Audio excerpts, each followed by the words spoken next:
I'll start with just sort of breaking it down into the smaller parts and like what products and primals I can do and how I can use each cut, and then sort of group it around from there and work it into my theme.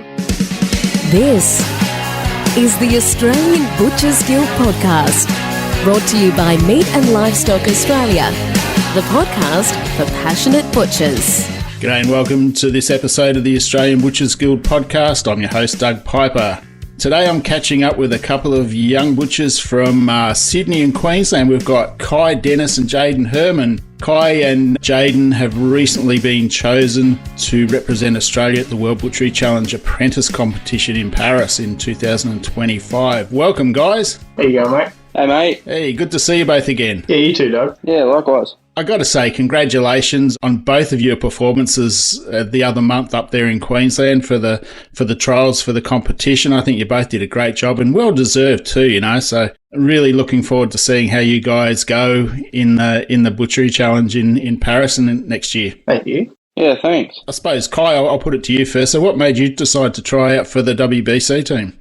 So I was just like working in the shop up at Pecan there. And I was working with my trainer, and he noticed that I was progressing through and wanting to like extend my knowledge and go along with it. And he suggested that I tried out for the butcher team up at Biz there. Any problems? Did you have any issues? Were you obviously probably a little bit nervous, like I suppose Jayden would have been, and everybody else that was there? How did you adapt to that? How did you work that out in your head? It was my first sort of competition sort of thing that I'd done, or any form like that, so I had pretty much no idea what I was doing. But yeah, I was just, my boss helped me out. We were sort of some afternoons we'd just sort of sit down for half an hour after clean up. We'd like just go through what we can do and all that sort of stuff. How about you, Jayden? What made you decide to try out for the team? My boss, Craig Munro, he's in the senior team and he's been buttering me up for it for a little while, even before I knew that it was happening, and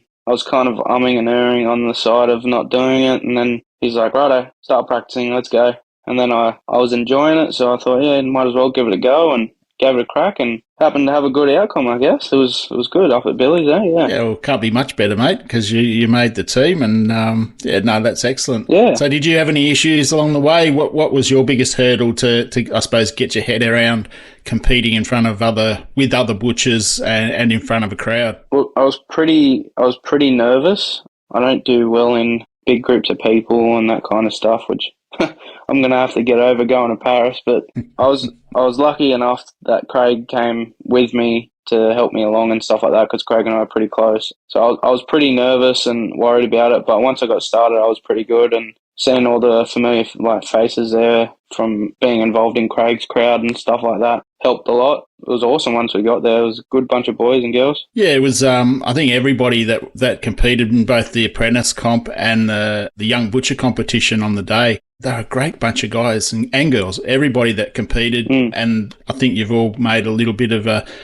some great networking opportunities or networking friends along the way there that you'll keep in contact in the years to come. Yeah, 100%. What are you going to do, I suppose, when it comes to the display side of it? What's the plan there? Obviously, you're going to have to do a bit of training and come up with a theme and everything. So how are you guys going to tackle that? I'll start with just sort of breaking it down into the smaller parts and like what products and primals I can do and how I can use each cut and primal for its like intended purpose thing, and then sort of group it around from there and work it into my theme. About you, Jayden? Same sort of thing? Yeah, pretty much. At the moment, I'm just practicing on each primal and trying to figure out what's going to look best with my theme. And obviously, I got a pretty good mentor, Craig, and his wife's pretty good on that garnishing, all that kind of thing and whatnot. So she helps us out a lot. Just trying all sorts of different things and looking at inspiration from other people and just giving it a go and seeing what will work and what won't work. I think I've changed a lot of things already. So, Jayden, how do you rate your value-adding skills? On a personal, for myself, I've got the ideas.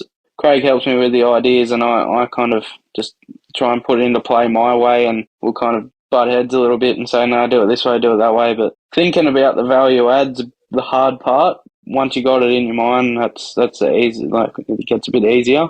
Just coming up with the ideas that's the hard part for me. Yeah, it's a hard part for everyone, really. It's something that you don't know what's going to work. We know what does work, but just trying to find something different or maybe looking at a different way of displaying it or incorporating it into a meal option or a display is, I think, the secret.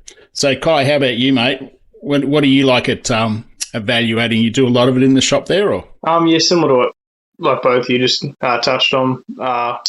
Trying to find something that hasn't already been done before, or trying to find sort of new ways to do stuff is always the difficult part. Like being able to replicate stuff is I'm fine with. It's trying to get new ideas and new ways to sort of come up with stuff is where I have a little bit of a downfall, but nothing that can't be worked around. So getting back to the shops that you're currently working in, Kai, you're up in Lakani Butchery in Queensland. What sort of a shop's that? It's just a small private shop aimed at a little bit more of the upper market of the area because it's in Manly West, which is a fairly expensive area to live. Very quality shop, I suppose we might call it. Yeah. How about you, Jayden? You're out at Wilberforce? Yeah, out at Wilberforce at Munro's Quality Meats there. It's just in like a little rural kind of a shopping centre. Got a bakery and a chemist and a little grocer. That's about it. We're the same, Kai. We're kind of trying to focus on the more quality stuff, to be honest. Yeah, right. So you're both still apprentices, or you're just out? No, I still don't. No, I'm still an apprentice. Are you doing your trade through TAFE, or you've completed your TAFE side of it, or are you doing it through an RTO? I'm going through an RTO, the FS Alliance. No, I'm going to TAFE out at Granville there. Granville TAFE, mate. How do you rate those guys? Yeah, good. Like, teachers are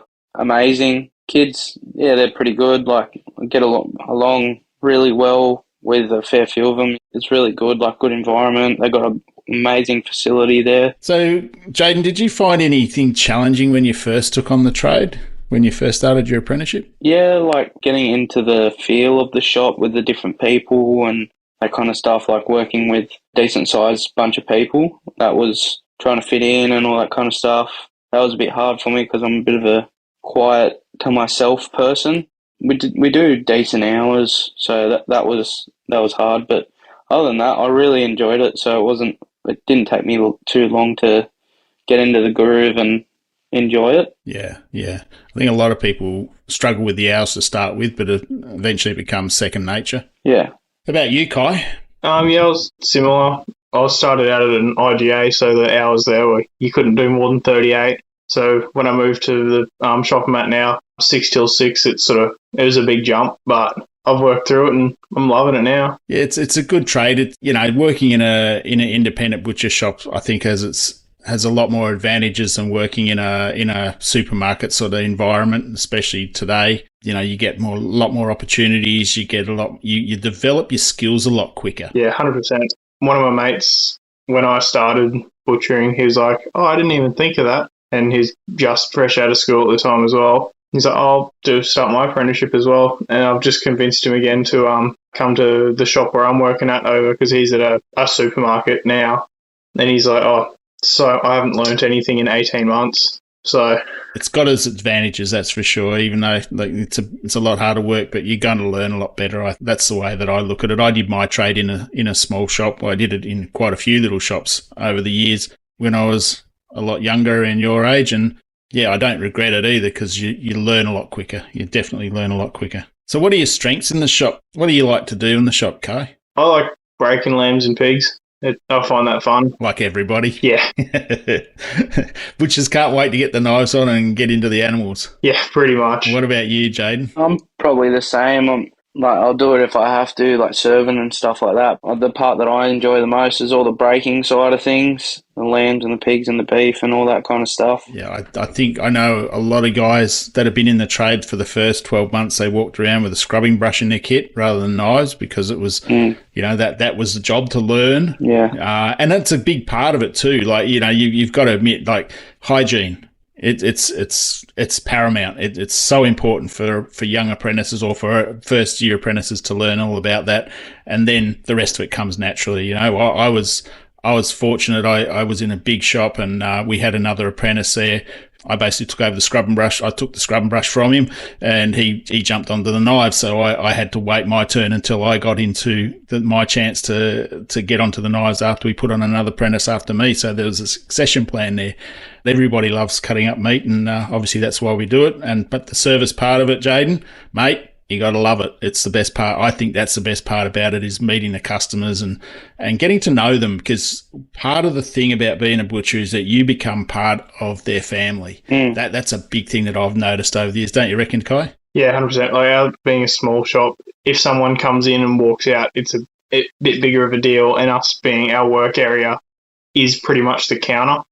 So whatever we do, the customers is looking at and all that sort of stuff. So service is pretty much the biggest part of our job. The customer pays the wages. Yeah, that's it. So what's the shop popular for, mate? Why do people shop where you are? You get the normal afternoon rush for dinner and all that kind of stuff. We sell tons and tons of snags, a lot of mints, quite a fair amount of steaks, and then on the weekend it's just nuts, absolutely nuts for barbecue stuff, briskets, ribs, kebabs, sausages, like a lot. It's really, really busy on the weekend. And you do any cooked? We do all of our own small goods, so we cook all that, and then we like for the deli, and then we do like pies and quiches and cannellonis and potato bakes and all that kind of stuff. That's all prepped and done in the shop. Right. And then you like pre-buy them and take them home. Yeah, okay. So do you have a chef on board, or you guys do all the cooking? Yeah, Craig's wife's a chef by trade, and she runs the deli and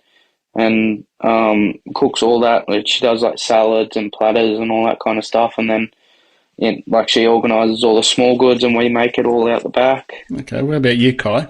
No, we don't do any cooked stuff. It's a tiny shop. We'd love to and like do all these small goods and all that kind of gear, but just not big enough. In the near future, I think we are hoping to get the tenancy, one of them next to us, so we can expand a bit more and have like a little smoker and like brine tub and all that kind of stuff. So, would you consider doing an advanced course like in small goods as well? I'd consider that. Yeah.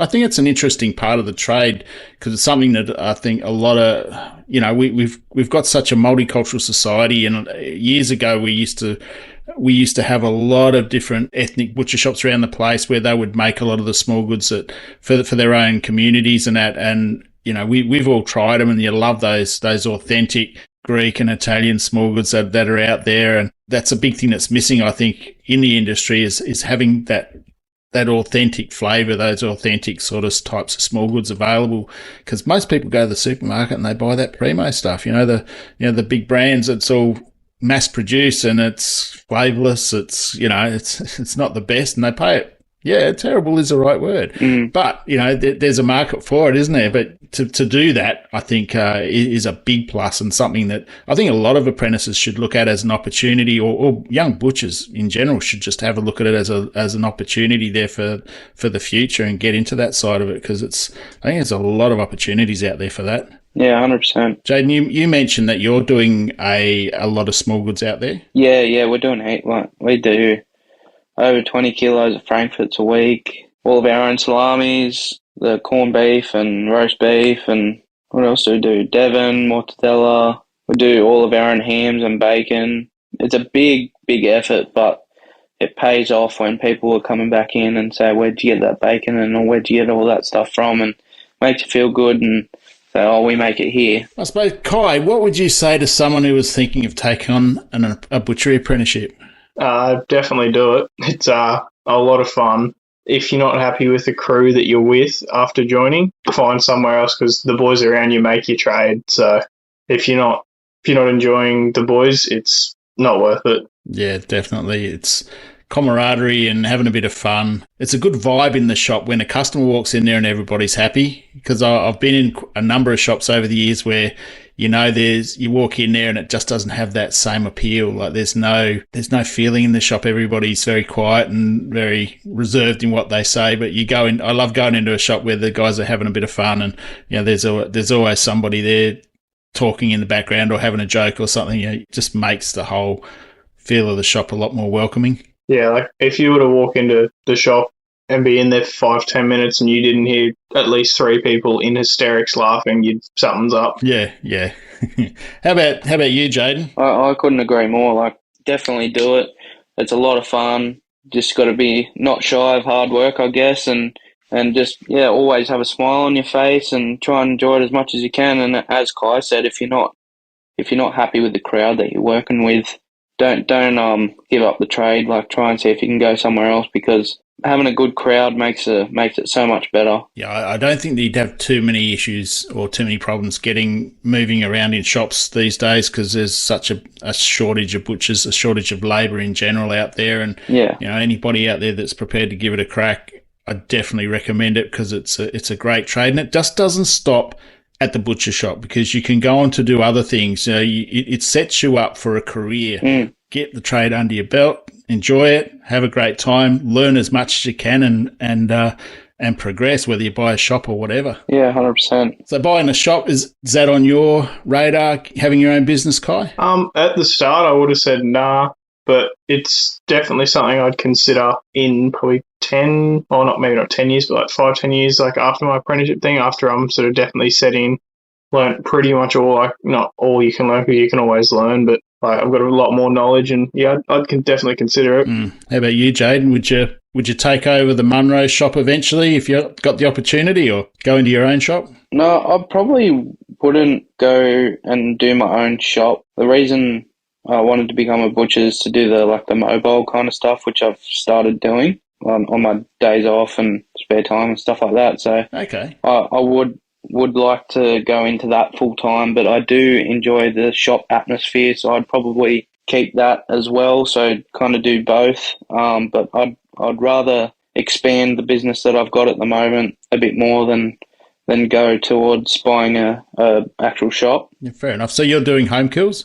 Yeah. And how are you finding that? Yeah, good. I love it. I've got a really good mix of being in the shop and working for myself at the moment. Just being outside. I love being outside in the fresh air and mingling with different people that are like-minded, and yeah, I love it. The mix that I've got at the moment, being in the shop 4 or 5 days a week, and then the rest doing my home kills, is great. I love it. Oh, that's awesome, mate. Yeah, we spoke with Laura Ross, I think, last month, and she was down in Victoria, and she started up her home kill business as well. Yeah, she's doing a great job, mate. As I think I said in the last podcast with her, I've never seen anybody dress animals the way that she dresses them. They just look just perfect, really well done. Yeah. How do you compare to her, mate? Is that where you aspire to be, or? Yeah, I'd love to be as good as her. Like, I wouldn't say that I'm there just yet, but I know that I'd give it a red hot crack, and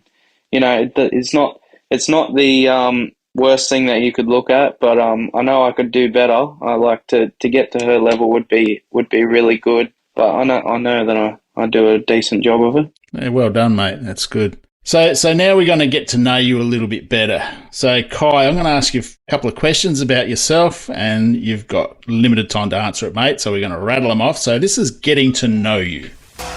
Kai, what's your favourite cut of beef or lamb, and how do you like it cooked? Beef, I'm going to say rib fillet, and I like it medium rare. Beautiful. With your lamb, I don't think you can go past a loin chop. Yeah, pretty much so, mate. Pretty bang on the money. What's your go-to cooking tip you give to your customers? Probably your standard 30 minutes per half kilo if you're doing a roast. And what's your favourite part of being a butcher?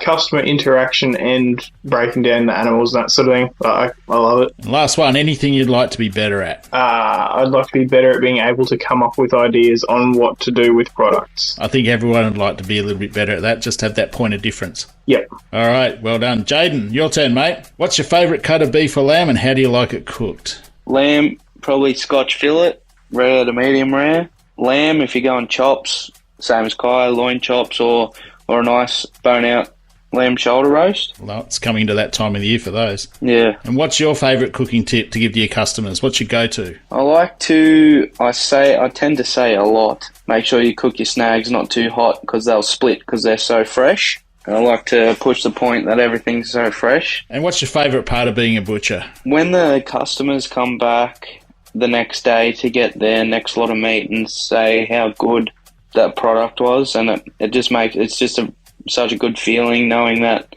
you put your heart and soul into making that to provide for people, and they enjoy it. I like that part. Yeah, well said. No, that's a big plus, mate. Tick there. And anything you'd like to be better at? In the shop, there's a couple of older butchers, and they're watching them use their knife is quite mesmerising, and I'd like to be able to get my knife skills up to scratch so I, one day can perform as good as them. I know I can put my brain and hand to doing anything, but I'd like to be able to get it as clean as them first go. It comes with time, mate. Yeah. Everybody gets there eventually. It's just time. Yeah. All right, Kai, Jayden, look, guys, thanks very much for your time today. Really appreciate it. Been great catching up with you both again. Good to see you both, and looking forward to probably catching up before you guys head off to Paris anyway. And if we don't, mate, all the very best to both of you. And you've got big shoes to fill there, so bring home the prize, or one of you anyway. First and second would be good, wouldn't it, eh? Well, yeah, It sure would. Thanks once again for your time, and we'll look forward to catching up with you soon. Thanks, Doug. Yeah, good one.